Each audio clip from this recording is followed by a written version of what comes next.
তো hello welcome back to my vlog.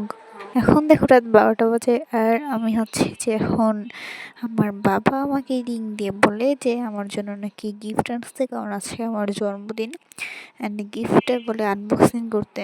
তো চলো এটা আনবক্সিং করা যাক।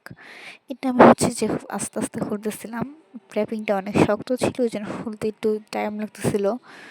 আমি আর কি চেষ্টা করতেছিলাম খোলার, বাট পারতেছিলাম না। সো ফাইনালি গাইস আস্তে আস্তে খুললাম অ্যান্ড দিয়ে দেখো এখানে কত কত চকলেট, মানে ম্যানি ম্যানি স্যার। এটা হচ্ছে এটা কেক, যেটা আমার অনেক ফেভারিট অ্যান্ড এটা আমার ফেভারিট চকলেট সিল্ক। সো এরপরে যেটা আসে সেটা হচ্ছে এই যে এটা এটা আমি অবশ্যই আগে খাইছি। এটা অনেক ভালো chocolate and this is new of mine. এটা আমি প্রথমবার কি চকলেটটা খাবো, আমি জানি না কেমনটা। যাই হোক, এরপরে এই দুইটা তো খুবই পরিচিত তোমার ছেলে। তো যাই হোক, সকল chocolate love you papa, thank you.